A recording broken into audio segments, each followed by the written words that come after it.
নমস্কাৰ বন্ধু বান্ধৱীসকল, পুনৰ স্বাগতম জনাইছোঁ আমাৰ চেনেল দ্য কেৰিয়াৰ টেকলৈ। আজি লৈ আহিছোঁ সাধাৰণ জ্ঞানৰ কেইটামান গুৰুত্বপূৰ্ণ প্ৰশ্নোত্তৰ। আশা কৰোঁ আপোনালোক অলপ হ'লেও ইয়াৰ পৰা উপকৃত হ'ব। বলকচোন ভিডিঅ'টো আৰম্ভ কৰোঁ। আজিৰ প্ৰথম প্ৰশ্নটো হৈছে, Rongker is the main festival of which community? Rongker কোন জনগোষ্ঠীৰ প্ৰধান উৎসৱ? ইয়াৰ উত্তৰটো হ'ব কাৰ্বি জনগোষ্ঠী। 2 নম্বৰ প্ৰশ্ন, what is the name of the first Assamese women magazine?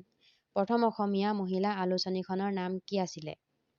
ইয়াৰ উত্তৰটো হ'ব ঘৰ জেউতী। 3 নম্বৰ প্ৰশ্ন, Assam share longest boundary with which state? কোনখন ৰাজ্যৰ লগত অসমে সকলোতকৈ দীৰ্ঘতম সীমা ভাগ বতৰা কৰিছে?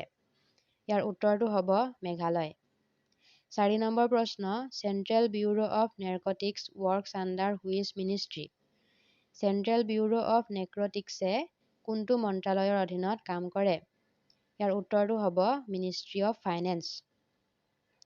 5 নম্বৰ প্ৰশ্ন, who was the first person to translate মাধৱদেৱা নামঘোষা ইনটু ইংলিছ? মাধৱদেৱৰ নামঘোষাখন কোনে প্ৰথম ইংৰাজীলৈ অনুবাদ কৰিছিলে? ইয়াৰ উত্তৰটো হ'ব সঞ্জীৱ কুমাৰ বৰকাকতি।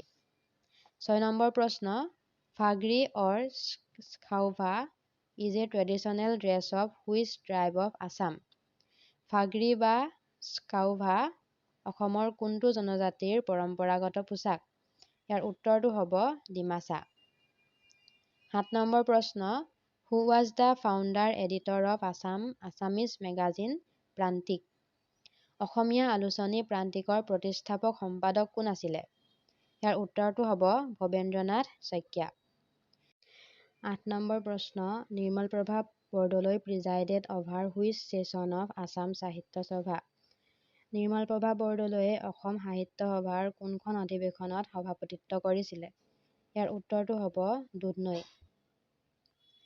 9 নম্বৰ প্ৰশ্ন, what was the name of doctor Bhabendranath Saikia autobiography? Doctor Bhabendranath শইকীয়াৰ আত্মজীৱনীখনৰ নাম কি আছিল? উত্তৰটো হ'ব জীৱন বৃত্ত।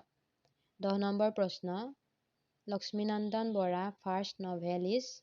লক্ষ্মীনন্দন বৰাৰ প্ৰথম উপন্যাসখন হ'ল গংগা চিলনীৰ পাখি। বন্ধু বান্ধৱীসকল, আজিলৈ ইমানেই। পুনৰ লগ পাম নেক্সট ভিডিঅ'ত আৰু কিছুমান গুৰুত্বপূৰ্ণ প্ৰশ্নোত্তৰ লৈ।